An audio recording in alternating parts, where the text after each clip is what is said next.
Na unidade anterior, refletimos sobre o funcionário como cidadão, principalmente sobre o seu direito à educação básica e superior. Agora vamos nos perguntar, até que ponto funcionários e funcionárias da escola são educadores? Em primeiro lugar, são educadores porque são membros da sociedade humana, e é essencialmente educadora,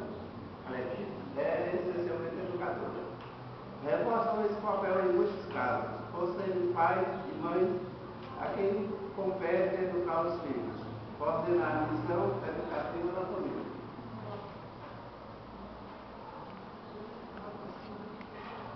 Então, como a gente viu, o que Marcos quis dizer é que, como a gente está vendo, os funcionários da escola eles são educadores, em primeiro lugar, porque fazem parte de uma sociedade que é humana. Então, eles reforçam esse papel na escola, educando e coordenando a missão educativa da família e na escola, no caso, continuando a educação que é feita na sua família. Reparemos bem, nós não temos como escapar do nosso papel de educador. Quem assiste a novela? Os cangaceiros do Nordeste, como Maria do Lampião e Dadá em Curisco, quando pariam, eram forçados a entregar seu filho ou filha para outros criarem, já que estavam sob a constante perseguição da polícia e as vicissitudes da caatinga e do cangaço. Mas nem por isso deixavam de ser mães dos seus filhos e educadoras da sociedade. Até hoje elas são exemplo de destemor e de libertação feminina, embora também carreguem a fama da malvateza. Isso a gente vê a exemplo na novela, é o caso de Jesuíno, né? Que foi filho de cangaceiro, mas o pai, que era o rei do cangaço, não podia criar o filho. Esse é o que fez. Doou ao coronel para criar. Isso para salvar o filho. Mas mesmo assim, distante do filho e morando na mesma região, ou seja, na mesma fazenda em que o coronel vivia, ela sempre acompanhava os passos do filho, né? Só que veio descobrir um pouco tarde. Não gostou muito quando soube da notícia, mas infelizmente a novela é feita em fatos reais, baseados em fatos reais. Mas aqui não estamos falando de ser educado, aliás, mas aqui não estamos falando de ser educador ou educadora em geral. Na sociedade e sim na escola. Os funcionários e as funcionárias são educadores escolares. Aliás, os funcionários e as funcionárias são educadoras escolares. De alguma forma, não resta dúvida de que são, por pertencerem ao corpo de trabalho da escola, agências formais de educação. Mas repare, eu sou péssimo para ler, porque eu não tenho que mistura. Isso aí eu peço desculpa para vocês. Quadros, tutores, auxiliares administrativos, servidores, pessoal de apoio, não é assim que são chamados e reconhecidos. As crianças, quando chegam à escola, chamam professores, porteiros, merendeiros, serventes e tias. Isso é normal para mim, porque a primeira vez que eu estive em São Paulo, teve essa observação. Antes, a gente tratava o professor como professor, porteiro como porteiro, e hoje as crianças, de um modo geral, tratam como Deus. Não sei se vocês já prestaram atenção nisso. Mas em São Paulo já existia, já desde 83, 1983, eu observava essa parte. Que as crianças, foi maior de idade, está certo, maior do que eles, obedeciam, aliás, chamavam como Deus. Você faz isso para mim, eu ia, faz aquilo para mim, e assim por diante.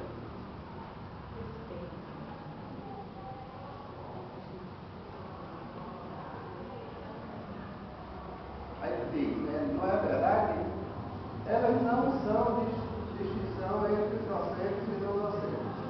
Para elas todas e todos são adultos, responsáveis por seu cuidado na educação e até correção. Já o mundo oficial, a burocracia faz essa distinção. O professor é educador, os outros são auxiliares, seu apoio, seu suporte, e como se participassem em menor escala e com menor responsabilidade da missão educativa do professor. Ainda hoje há essa discriminação. A gente que trabalha em escola nota. Se a gente é um porteiro, por exemplo, e um aluno quer sair da escola, vai comprar alguma coisa na rua, a gente barra ele. Vá, volte na sala e pegue uma autorização com o seu professor para poder você sair. Porque a ordem que nós temos na direção é que alunos não saiam durante as aulas ou até mesmo no recreio. Porque hoje em dia as escolas são mais fechadas, né? E o que é que eles respondem? Você não é o dono da escola. Como realmente, o dono da escola são os alunos. Porque sem os alunos, não há professor, não há merendeira, não há porteiro, não há auxiliar de serviços gerais, enfim. Ele é a matéria-prima do nosso serviço. E nós temos que obedecer.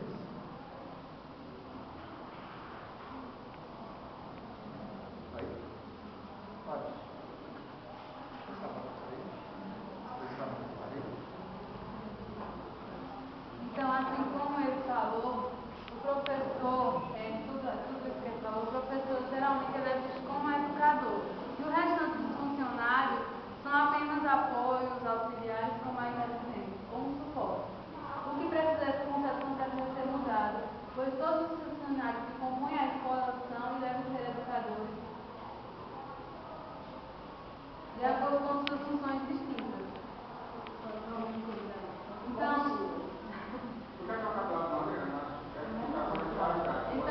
todos nós que fazemos parte da escola, nós também temos um papel de educador. E muitas vezes, apenas o professor é visto como esse educador. Mas cada um, de acordo com a sua função, tem a sua parte na educação da escola. Mas para que isso aconteça, é necessário que tomemos uma posição clara e definitiva, já que o que torna um professor educador é, além de outras características, é o seu compromisso com o aluno e a atualização constante de seus conhecimentos. Devemos nos esforçar em aprender, em evoluir, e por isso que temos que nos aprofundar na definição da identidade dos funcionários como educadores escolares. Que até no próprio funcionário, é isso que eles vêm, que está procurando buscar, é a identificação de cada um como funcionário, como aqui diz, as merendeiras, em técnicos em alimentação escolar ou educadores alimentares, a gente que trabalha na secretaria, como técnicos em gestão escolar ou educadores de democracia.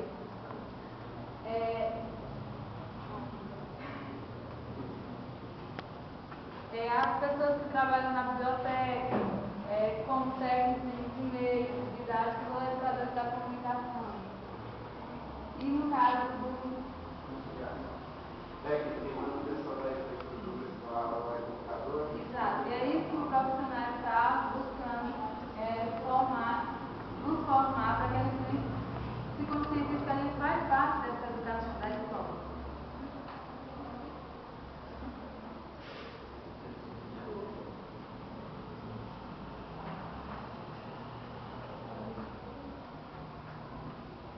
Os funcionários precisam reunir no mínimo 3 conjuntos de competências.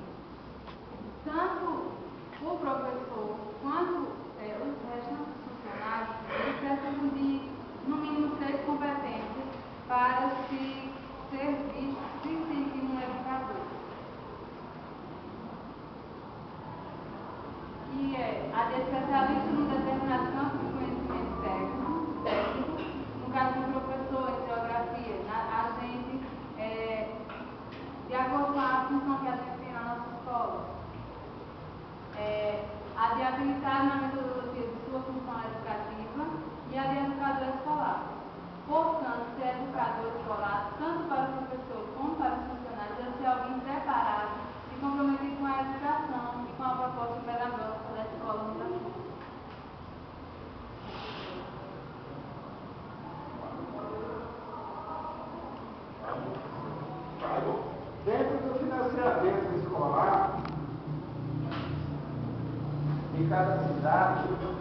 particular ou estadual, a gente nota que há diferença entre quem estuda em escola privada e escola estadual, seja estadual ou municipal. Dependendo das condições financeiras, os pais enviam os filhos às escolas particulares. E aqueles que não têm condições financeiras recorrem às escolas municipais ou estaduais. Agora, uma coisa que não dá para entender é o seguinte: as verbas que são destinadas às escolas,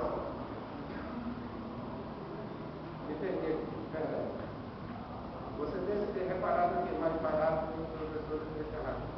É sobre o salário. Tem escolas, Gabriela, tem escolas em que o funcionário, ou seja, os professores ganham bem mais e outros bem menos exercendo a mesma função. Até o salário dos funcionários, embora menores, simplesmente porque o salário dos trabalhadores em educação provém da receita de cada escola, não é? No caso das escolas públicas, a coisa funciona de maneira semelhante. Se a arrecadação do imposto do Estado ou município é maior que o outro, em relação ao número igual de matrícula, o governo mais rico poderá pagar salário mais alto. Por exemplo, o salário do professor e funcionário de São Paulo e de Roraima é maior do que o da Bahia e do Pará. Isso porque as finanças são bem maiores, comparados em relação aos demais que não têm condições, arrecadação financeira. Diz aqui no artigo 212 da Constituição Federal que 25% dos impostos são compreendidos e transferidos para serem gastos com a manutenção e desenvolvimento do ensino, o MDE. Ora, o artigo 69 da LDB, da Lei de Diretrizes e Bases, acrescentou duas coisas. Primeiro, o percentual mínimo é 25%. Mas pode ser aumentado pela Constituição de cada Estado ou lei orgânica do município. Segundo, que esse imposto vinculado ao MDE só pode ser gasto no ensino público. Assim se explica porque os salários do Acre são maiores do país.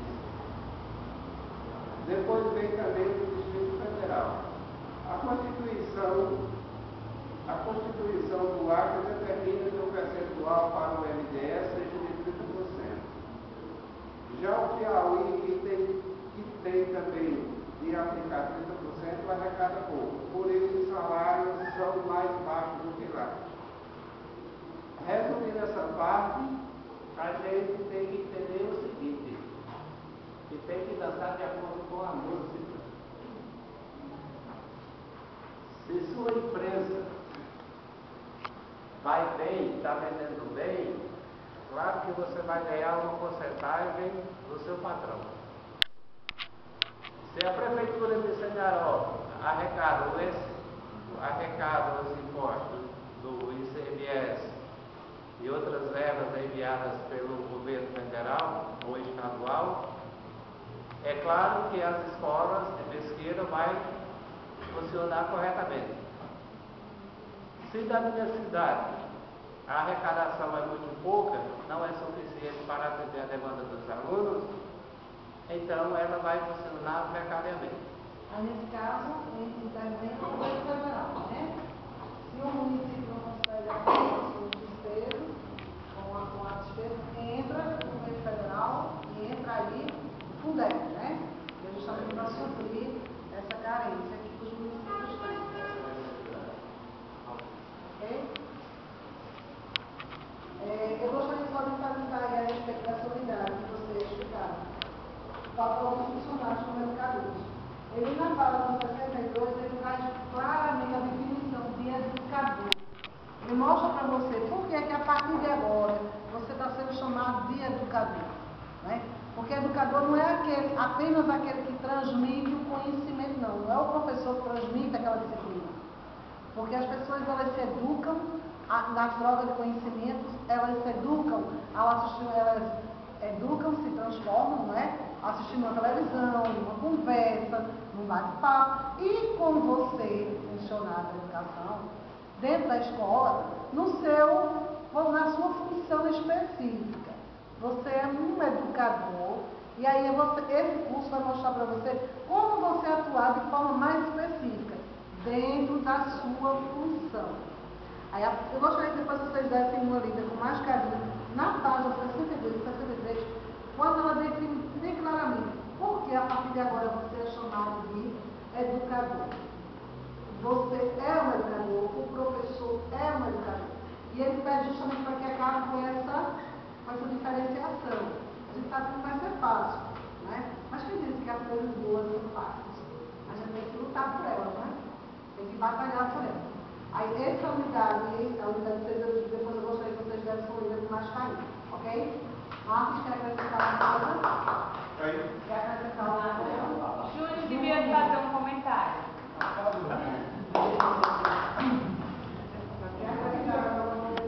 Eu queria falar da parte daqui do professor que, na realidade, é professor e ao mesmo tempo não é professor.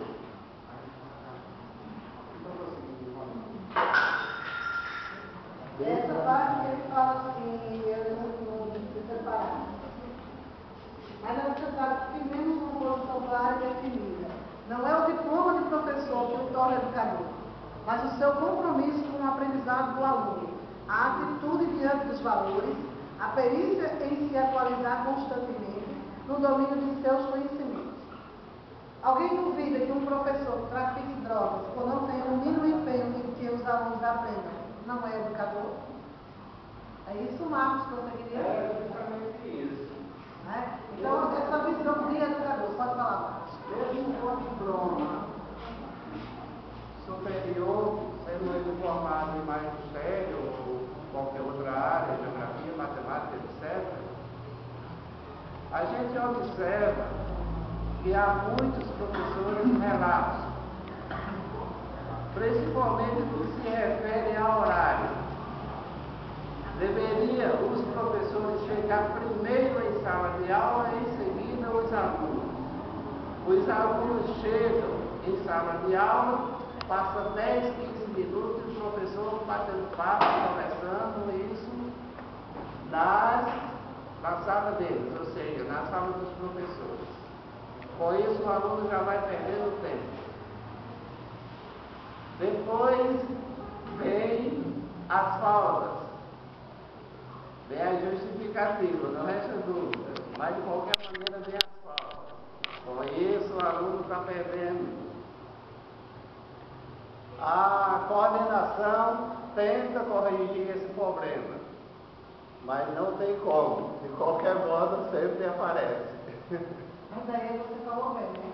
Há uma distinção entre professor e educador. Professor e educador. Né? E aí, quando você cita educador, é aquele professor comprometido com uma sociedade, comprometido com ideais, com valores, com algo que ele quer construir. Já o professor em si, só o nome professor não dá essa qualidade aí. Não é, Ok? Ok. Ok? Ok.